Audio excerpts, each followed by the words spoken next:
আগামী ফেব্রুয়ারি মাসের 2 তারিখে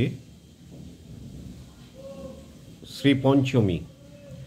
তো এই শ্রীপঞ্চমী শুরু হচ্ছে ফেব্রুয়ারি মাসের 2 তারিখে রবিবার দুপুর 12টা 15 থেকে শুরু হচ্ছে, আর সোমবার 3 তারিখে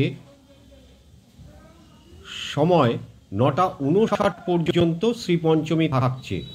অর্থাৎ রবিবার যখন শ্রীপঞ্চমী লাগছে তার ঠিক 12টা 14 পর্যন্ত চতুর্থী থাকছে, তারপরে 12টা 15 শুরু হচ্ছে শ্রীপঞ্চমী, অর্থাৎ চতুর্থী শেষ হওয়ার পরেই শুরু হচ্ছে শ্রীপঞ্চমী। আর সোমবার দিন 9টা 59 মানে আপনি 10টা পর্যন্ত পাচ্ছেন শ্রীপঞ্চমী। এরই মধ্যে মায়ের পুজো করতে হবে,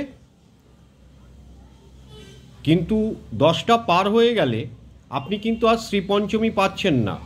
অর্থাৎ 9টার মধ্যেই যদি আসনে বসে পড়ে তাহলে শ্রীপঞ্চমীর পুজোর কাজটা হচ্ছে। এখানে কয়েকটা কথা বলে দিই। আমি আমার বেণীমাধব শীলের পঞ্জিকা অনুযায়ী আপনাদের সময়টা বললাম, আর আমার মতামত হচ্ছে যে আপনি রবিবার দিনকে দুপুর 12টা 15 পর থেকে আপনি পুজো শুরু করে দিন, এবং সারা দিন, সারা বিকেল এবং রাত পর্যন্ত থেকে ভোরবেলা পর্যন্ত মায়ের পুজো করার সময় পাচ্ছেন। এই সময়ের মধ্যে আপনারা প্রথম দিনকেই আমার মতামত অনুযায়ী রবিবার অর্থাৎ প্রথম দিনেই মায়ের পুজো সেরে ফেলুন। জয় জগৎবন্ধু।